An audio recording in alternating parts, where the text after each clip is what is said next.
Avoidants always crumble when you finally understand this. You've been chasing clarity in a relationship that keeps you in confusion. The person you're drawn to, the one who gives just enough to keep you holding on, but not enough to ever feel secure. Yeah, that's the avoidant. And here's the truth they never want you to figure out. Avoidants only keep their power as long as you don't understand yours.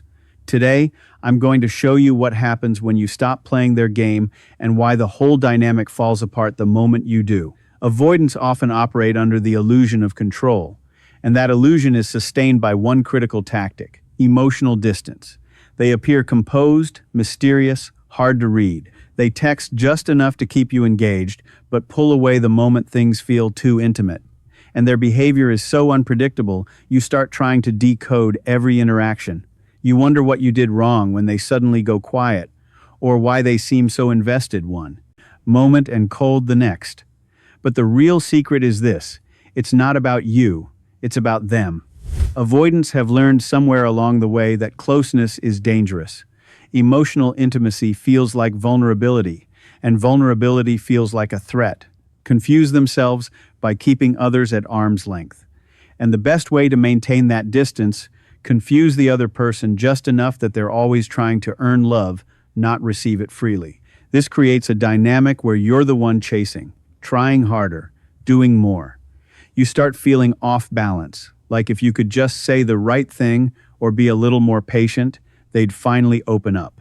But this is where the illusion gets powerful. You think they have control because they're pulling away, when in reality they're simply reacting to their own fear. They're not leading from strength, they're hiding from connection. The moment you begin to see this clearly, the power dynamic shifts. Their silence no longer feels like a punishment. Their flakiness no longer feels personal. You stop asking, "What did I do wrong?" and start asking, "Why do I keep accepting so little?"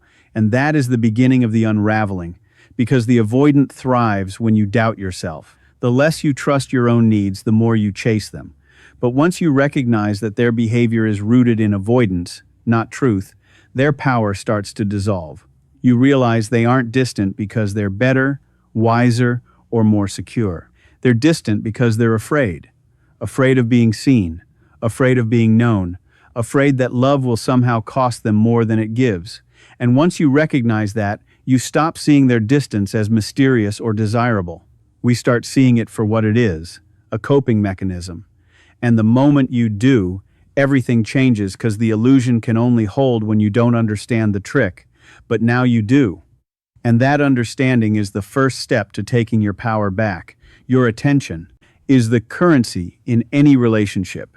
And with avoidance, it's the fuel that keeps the entire dynamic running.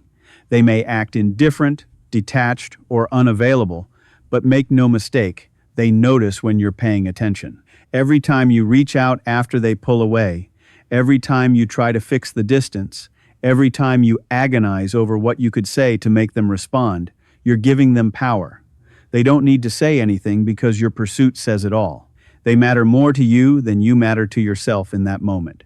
This is how the cycle continues. You feel anxious, they go cold, and instead of pulling back and protecting your own peace, you double down on trying to win them over. You tell yourself it's love, you tell yourself it's patience or understanding, but what it really is often is fear. Fear of loss, fear of rejection, fear that maybe you're not enough unless they say you are. Avoidants feed off that imbalance. It validates their unconscious belief that closeness is unsafe and that they can maintain control by keeping you one step behind. Your attention becomes their emotional safety net. They don't have to show up fully because they know you'll do the emotional labor for both of you, right? Here's where everything starts to shift. The moment you recognize that your energy is a resource, not a free handout, you change the rules of the game. When you start withdrawing the constant supply of attention, when you stop over-explaining yourself, when you stop reaching out every time there's silence, you stop feeding the imbalance. You start sending a different message. I matter too. And for the avoidant, that message is both foreign and unsettling. They're used to being chased, not challenged. They're used to being understood without having to offer understanding. So, when your focus turns inward, when your self-respect becomes louder than your need for validation, they feel the shift. And it disrupts the dynamic completely. not because you're punishing them, but because you're no longer rewarding emotional distance. You begin to see how much of your energy was going into trying to be chosen by someone who was never offering you certainty. And with that awareness, you start to reclaim the attention you were giving so freely and redirect it towards yourself, not in bitterness, but in clarity. Because the person who wins in love isn't the one who gets the most attention. It's the one who values their own enough not to waste it. Detachment isn't about being cold. It's not about shutting down or pretending you don't care. Real detachment is about reclaiming your emotional balance. It's the moment when you stop letting someone else's inconsistency dictate your self-worth. With avoidance, this is a game changer because their power lies in your reactivity. As long as they can trigger you, get a reaction, provoke worry, or make you feel uncertain, they stay in control. But once you detach, you remove their ability to shake your center. When you're emotionally entangled with an avoidant, every silence feels like a punishment. Every delay in response feels personal. We start to believe that if you just wait long enough, stay patient enough, love hard enough, they'll come around. But this mindset keeps you in emotional limbo, reacting to their every move like you're trying to decode a puzzle. You give them the authority to determine whether you feel secure or not, and that's where you start to lose yourself. Detachment flips this. It says, I see your behavior, and I no longer need to personalize it. It means recognizing that someone's emotional avoidance isn't a reflection of your value, it's a reflection of their discomfort with intimacy. We stop asking, why are they pulling away? And instead ask, why am I still tolerating emotional distance? This kind of detachment creates space for you to think clearly, act intentionally, and most importantly, protect your peace. We stop checking your phone constantly. You stop rewriting the last message in your head. You stop waiting for someone else to choose you. Detachment allows you to observe without absorbing. You can still care, but from a distance that respects your dignity. And what's most powerful is that avoidance, notice this. They sense when you're no longer orbiting them emotionally.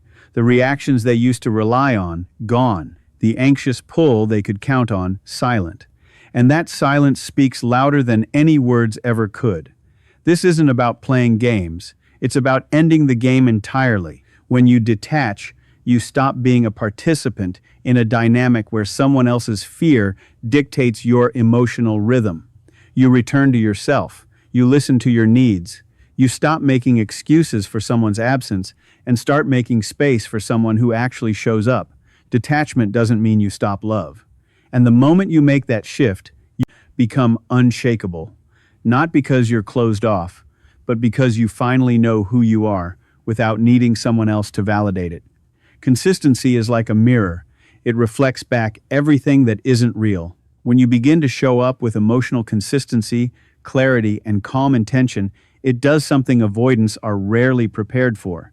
It exposes the inconsistency they've spent so long hiding behind. Avoidants operate best in the fog. They thrive where there's just enough confusion to keep things vague, undefined, and emotionally distant. But when you introduce consistency into the dynamic, when your words match your actions, when your expectations are clear, when you're not swinging between highs and lows, they can't hide anymore. Suddenly, the contrast becomes sharp. Your stability brings their instability into focus. Your emotional honesty makes their defensiveness more noticeable. Your steady pace makes their pattern of pulling away feel obvious. It becomes harder for them to pretend they don't see it, and harder for you to keep excusing it. What felt like mystery now feels like avoidance. What felt like complexity now looks like fear. And this is where things start to shift. Not because you confront them with anger or demands, but because your calm presence becomes a silent truth they can't escape. Avoidants are used to being mirrored by anxiety. When they pull away, they expect pursuit. When they go silent, they expect you to fill the space. That dance makes them feel powerful, in control, emotionally safe. But when you don't respond with chaos, when you simply remain grounded, they don't know how to relate to you anymore. They're confronted with a new reality. They either have to step up emotionally or fall out of rhythm completely. And here's the interesting part. They often do begin to crumble, not in a dramatic way, but in subtle moments of discomfort. They feel the weight of their own inconsistency. They realize they can't blame your reactions anymore because you're not reacting, you're responding with patience, with clarity, with grace. And the more consistent you become, the more you reclaim your emotional space. Consistency also teaches you something vital. It shows you who someone really is, not who they could be. You stop clinging to potential and start watching patterns. You stop hoping they'll change and start seeing what they consistently choose. And from that place, you make better decisions. You no longer try to earn love. We simply offer it with honesty and let people show whether they're capable of meeting you there. Because when you're consistent, their inconsistency is no longer confusing. It becomes your answer. Boundaries are not about control. They're about clarity. In relationships with avoidance, the absence of boundaries is what keeps you stuck in confusion. You begin to tolerate mixed signals, ghosting, sudden emotional distance, and bare minimum communication because part of you believes that being understanding will win them over. But what actually happens is this. Every time you ignore your own discomfort, you reinforce the idea that their behavior is acceptable. You teach them that you will adapt, bend, and shrink yourself to maintain the connection. That is the cost of unspoken boundaries. Avoidants are not necessarily malicious. They often don't even realize the impact of their behavior. But they are comfortable with space and uncomfortable with emotional accountability. The more you accommodate their fear of intimacy, the more they settle into patterns that leave you emotionally starved. This is where boundaries become essential, not as a way to punish, but as a way to protect. When you say, "I'm not available for inconsistency," or "I need communication I can rely on," you're not asking for too much. You're asking for the bare minimum required to sustain a real connection. And here's what makes boundaries powerful. They are not demands, they are standards. You don't beg someone to rise to them. You simply let your actions show that you're willing to walk away if they don't. Avoidants are used to others shifting to accommodate them. They're not used to someone calmly saying, "That doesn't work for me," and meaning it. So, when you do, it disrupts the pattern. Suddenly, they're faced with a version of you that's grounded, self-respecting, and unwilling to settle for crumbs. What's even more revealing is how they respond. Some may step up, others will retreat even further. But either way, you gain clarity. You stop guessing. You stop managing their emotions, and you start prioritizing your own. Boundaries bring light to a dynamic that survives in the shadows. They expose what's real and what's performative. They show you who's capable of meeting you, not just when it's easy, but when it matters. Most importantly, boundaries break the illusion that love means self-sacrifice. Real love doesn't ask you to abandon your needs to prove your worth. It respects your limits. It honors your emotional safety. And when you set those limits with calm confidence, avoidants often don't know how to respond because they're not used to someone who values themselves more than the chase. Healing is the plot twist that changes everything, not just for you, but for the entire dynamic you once felt trapped in. When you begin to heal, to truly prioritize your emotional fear, you stop relating to love from a place of fear. You stop searching for worth in the approval of someone who can't meet you. You stop trying to earn connection through suffering. And that shift is so powerful, it unravels the foundation that avoidant dynamics are built on. Avoidants operate in a space where emotional distance is their safety net. They pull back when things get too close. They shut down when vulnerability enters the room. And they rely on your anxiety to maintain control. But healing strips away your anxiety. It gives you clarity. It builds an inner calm that doesn't flinch when someone pulls away because you no longer take it as evidence of your inadequacy. Healing means you begin to recognize your patterns, why you stayed, why you tolerated less, why you kept giving chances. But instead of shaming yourself, you meet those patterns with compassion. You start to understand your role not as the broken one, but as someone who was simply repeating what felt familiar. And once you understand that, you get to rewrite the script. Suddenly, you're no longer attracted to emotional unavailability. What once felt exciting now feels exhausting. What used to trigger you now makes you pause and ask, is this even what I want anymore? The avoidant doesn't know what to do with that version of you. They weren't prepared to manage your anxiety, not your boundaries.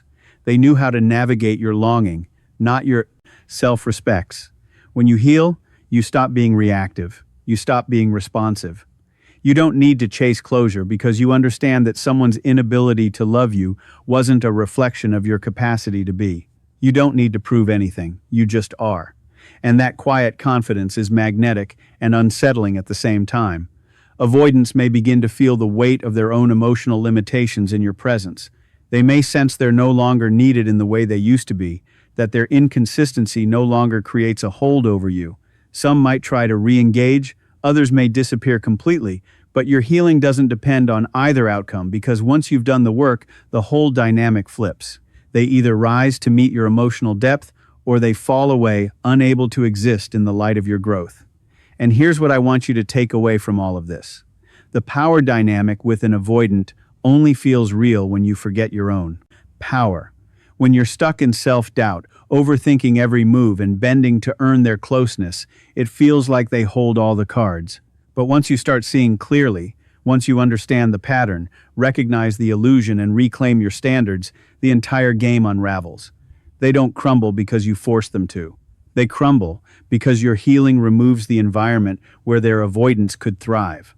But they crumble because the silence that once controlled you now means nothing. They crumble because you finally realized you were never asking for too much. You were just asking the wrong person.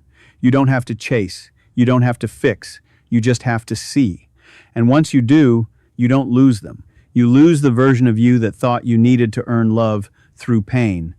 So protect your peace. Stay rooted in your standards. Choose clarity over chaos. And never forget, you are not hard to love. We're just finally choosing to stop settling for half love. Thank you for giving me your time, your energy, and your openness. If you heard something today that hit home, don't just let it sit. Let it shift you. You deserve real love, steady love, brave love, and it starts with how you love yourself. Take care of your heart. Thank you, and goodbye.